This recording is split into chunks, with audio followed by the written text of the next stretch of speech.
Recently Japan के अंदर बने हैं नए प्राइम मिनिस्टर। अब तक आपने ये वाला चेहरा ही देखा होगा, फ्यूमियो किसीदा का ही as a Japan prime minister. But now चीजें बदल चुकी हैं, टाइम बदल चुका है, जापान के प्राइम मिनिस्टर भी बदल चुके हैं और अब जापान के नए प्राइम मिनिस्टर बने हैं शिगेरू इशिबा। यहाँ पर आपको ये जो नया चेहरा दिख रहा है, यही है जापान के नए प्राइम मिनिस्टर। अब मैं आपको इसके बारे में बता क्यों रहा हूँ? मैं आपको इसलिए बता रहा हूँ क्योंकि हम ये जानना चाहते हैं कि इनके चेंज होने से इंडिया पर क्या इंपैक्ट पड़ता है, इनके चेंज होने से इंडो पैसिफिक रीजन पर क्या इंपैक्ट पड़ सकता है। आज की वीडियो में हम डिस्कस करेंगे इन डिटेल। आइए स्टार्ट करते हैं। यहां पर आप आर्टिकल पढ़ सकते हैं, Japan formally elects Shigeru Ishiba as prime minister. अब इंटरेस्टिंग बात यह है, मैं आपको इसके बारे में इसलिए बता रहा हूं क्योंकि जो अभी रिसेंटली ये शिगेरू इशिबा जापान के प्राइम मिनिस्टर बने हैं, ये ऑलरेडी जापान के डिफेंस मिनिस्टर रह चुके हैं। अब जैसे कि ये डिफेंस मिनिस्टर रह चुके हैं तो इनकी जो पॉलिसी होंगी वो भी कुछ उस तरीके की होंगी कि जैसा एक मिलिट्री मैन सोचता है, जैसा एक सोल्जर सोचता है, उसी के हिसाब से इनकी जो पॉलिसी होंगी वो फ्यूमियो किसीदा से काफ़ी डिफरेंट होगी। इसलिए मैं आपको बता रहा हूँ कि ये हमारे लिए जानना काफ़ी इंपॉर्टेंट है। आप यहाँ पर देखो, इन्होंने बनने से पहले ही, प्राइम मिनिस्टर बनने से पहले ही ये बात करते हैं एक एशियन नाटो बनाने की। जिस तरीके से वेस्ट में नाटो है, इसी तरीके से ये एशिया के अंदर भी एक नाटो को बनाने की बात करते हैं। It is not about quad, जैसे चाइना क्वाड को बोलता है कि एशियन नाटो, नहीं, ये क्वाड की बात नहीं है। ये अलग से एक ग्रुपिंग बनाना चाहते हैं, एक अलायंस बनाना चाहते हैं एशियन नाटो के नाम से। लुक एट हियर, जैसा कि मैं आपको पहले बता चुका हूं कि शिगेरू इशिबा से पहले जापान के प्राइम मिनिस्टर थे फ्यूमियो किसीदा। और ये आपको माननी पड़ेगी बात, इनके अंडर जो जापान है उसने बहुत कोशिश की क्वाड को आगे ले जाने की और हुआ भी, ये बात आपको माननी पड़ेगी। बट नाउ जो शिगेरू इशिबा जापान के प्राइम मिनिस्टर बने हैं, ये बात कर रहे हैं एशियन नाटो की। अब जैसे ही इंडिया ने यह बात सुनी कि जापान के प्राइम मिनिस्टर एशियन नाटो को बनाने की बात कर रहे हैं, तो इंडिया ने इसको पूरी तरीके से रिजेक्ट कर दिया कि हम किसी भी इस तरीके की आइडियोलॉजी नहीं रखते हैं कि हम एक ऐसा अलायंस बनाएं जिसकी वजह से पूरे वर्ल्ड में कॉन्फ्लिक्ट हो, because we have seen it in the case of NATO in the west. इसके ऊपर एस जयशंकर जी ये कहते हैं कि क्वाड एक बहुत ही इंपॉर्टेंट ऑर्गेनाइजेशन है। एक सिक्योरिटी मैटर्स को जब एड्रेस करने की बात करते हैं तो क्वाड उसमें बहुत अच्छा काम करता है। क्वाड बेसिकली इंडो पैसिफिक में पीस मेंटेन करने का काम करता है। एंड ये कोई मिलिट्री अलायंस नहीं है। जिस तरीके से ये नाटो अलायंस बनाने की बात कर रहे हैं, एशियन नाटो अलायंस बनाने की बात कर रहे हैं, क्वाड के अंदर ऐसा कुछ नहीं है। It is not a military alliance.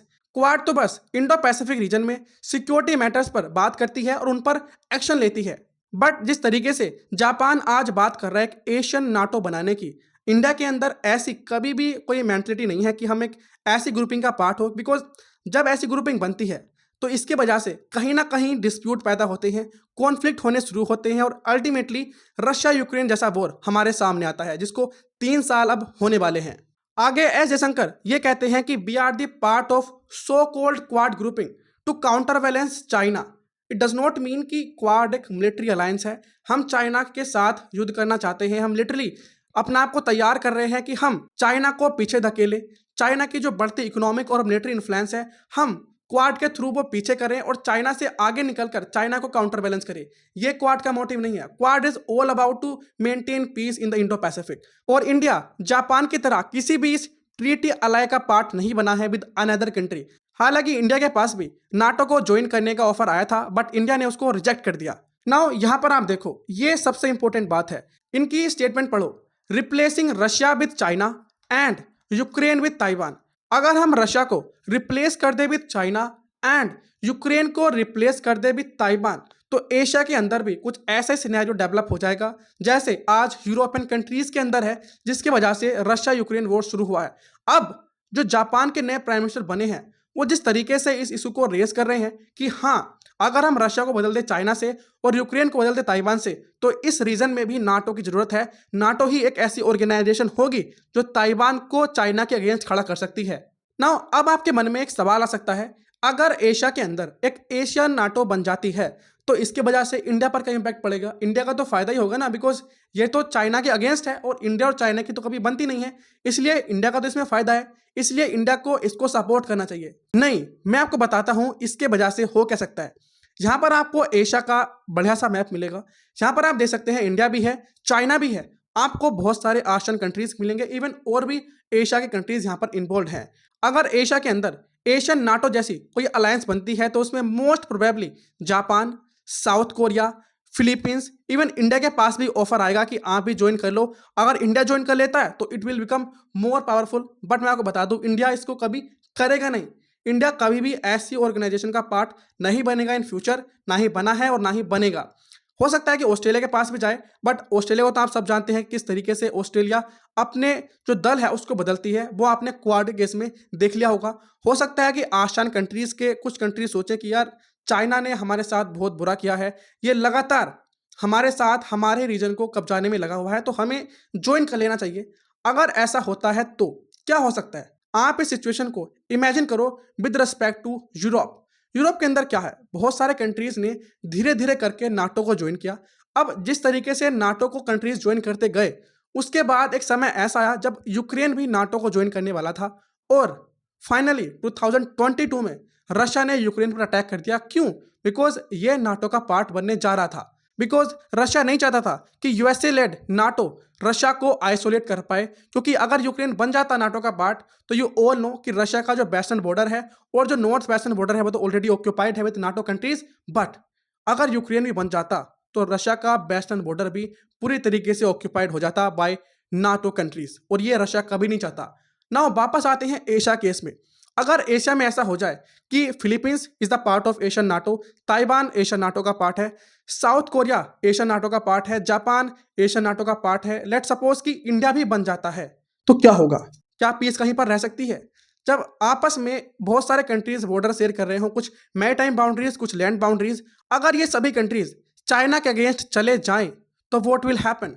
Bore होगा, सिंपल सी बात है। अगर बोर हुआ तो पूरा रीजन डिस्टर्ब हो जाएगा, इकोनॉमिकली सबको सफर करना पड़ेगा। हो सकता है कि इंडिया पर भी उसका इम्पैक्ट हो, क्योंकि आपको पता होगा कि इंडिया आसियान कंट्री के साथ बहुत ज़्यादा ट्रेड करता है।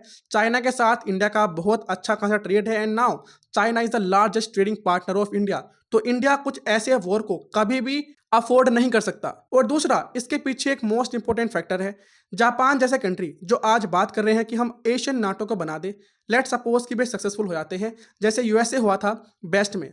उसके बाद क्या हुआ, जो दूसरे कंट्रीज हैं वो बनते हैं बलि का बकरा, जिनके साथ चाइना के डायरेक्ट डिस्प्यूट होते हैं। उस टाइम पर आप देखोगे ये कंट्रीज पीछे से सपोर्ट करेंगे, बट अल्टीमेटली नुकसान किसका हो रहा है? जो कंट्रीज डायरेक्टली इन्वॉल्व हैं चाइना के साथ किसी वॉर में, उनका नुकसान होगा। जैसे आज यूक्रेन इन्वॉल्व है रशिया के साथ एक वॉर में।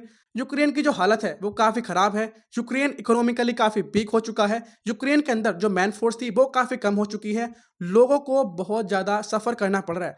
किसी को ये नहीं पता कि मिसाइल कहाँ पर आके गिर जाएगी, रशिया के ड्रोन कहाँ पर जाकर अटैक करेंगे, किसी को कुछ नहीं पता, कभी भी कुछ भी हो सकता है। तो उस टाइम पर यह चीज़ काफ़ी ज़्यादा मैटर करती है कि एक ऐसा कंट्री जो ग्लोबली आज के समय एक इमर्जिंग कंट्री माना जाता है, जियोपॉलिटिकली एक बहुत बड़ा प्लेयर है, USA, Russia, France, Britain, Germany, Italy जैसे कंट्रीज जिस कंट्री को कह रहे हैं कि हाँ ये एक सुपर पावर बन सकता है इन फ्यूचर, तो ये उसकी जिम्मेदारी है कि इस रीजन में पीस लेके आए, पीस को मेंटेन करे, and that India is doing.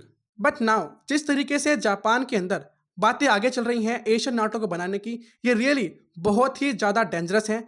और इसी में आप देखोगे जापान ने रिसेंटली, जापान की एक वॉरशिप ताइवान स्टेट से पास होकर गई। पहली बार, ऐसा पहले कभी नहीं देखा गया कि जापान की कोई वॉरशिप ताइवान स्टेट से पास हो। अब ताइवान स्टेट कहाँ है? आप यहाँ पर देखो मैप में, आपको यहाँ पर मिलेगा चाइना और यहाँ पर मिलेगा छोटा सा ताइवान। अब इन दोनों के बीच में जो ये बॉर्डर बॉडी है छोटी सी, इसको बोलते हैं ताइवान स्टेट। स्ट्रेट एक छोटी सी बॉर्डर बॉडी होती है जो दो बड़े बॉर्डर बॉडीज को कनेक्ट करती है, जैसे आप यहाँ पर देख सकते हैं। ताइवान स्ट्रेट ईस्ट चाइना सी और साउथ चाइना सी को कनेक्ट करता है, इसलिए it is called Taiwan straight. अगर आप किसी कॉम्पिटिटिव एग्जाम की तैयारी कर रहे हैं जिसके अंदर करंट अफेयर आता है, तो आपके लिए सच में करंट अफेयर बहुत ही ज़्यादा इंपॉर्टेंट है। और अगर अभी तक आप न्यूज़पेपर पढ़ रहे हैं, आर्टिकल्स पढ़ रहे हैं, तो ये बात आप अब तक समझ चुके होंगे कि इसमें बहुत ज़्यादा टाइम जाता है। और मोस्ट इंपॉर्टेंट बात तो ये है कि कई बार आपको अच्छे क्वेश्चन नहीं मिल पाते, आप कई बार अपना टाइम वेस्ट कर देते हैं। तो उसके लिए आप हमारे चैनल यानी स्टडी टू पीक पर जाकर डेली करंट अफेयर की क्लासेस को अटेंड कर सकते हैं एट 5 AM सुबह के 5 बजे, जहां पर आपको daily most important current affair कराए जाते हैं। अगर आप चाहते हैं कि आप अपने करंट अफेयर पोर्शन को स्ट्रॉन्ग करें, तो you can join us at 5 AM at study to peak. I hope आपको आज का वीडियो पसंद आया होगा, और अगर अभी तक आप इस वीडियो को देख रहे हैं, दैट मीन्स आपको इस वीडियो में कोई ना कोई बात अच्छी लगी होगी, तभी आप वीडियो के अंत तक बने हुए हैं। तो मैं आपसे आपको ओपिनियन पूछना चाहता हूं, आप इस बारे में क्या सोचते हैं? क्या जापान जिस तरीके से आगे बढ़ रहा है, क्या इट इज़ राइट? आपके नज़रिए से अगर हमें चाइना को काउंटर करना है तो क्या हम इस तरीके से चाइना को काउंटर कर सकते हैं? आपका इस बारे में क्या मत है? प्लीज़ कमेंट सेक्शन के थ्रू उसको ज़रूर बताइएगा, क्योंकि मैं आपसे एक्सपेक्ट करता हूं कि अगर आप देख रहे हैं वीडियो को एंड तक तो आपका भी इस बारे में कोई ना कोई ओपिनियन तो डेवलप जरूर हुआ होगा। प्लीज़ उसको जरूर बताइएगा कमेंट सेक्शन में। This is all about the video. जय हिंद।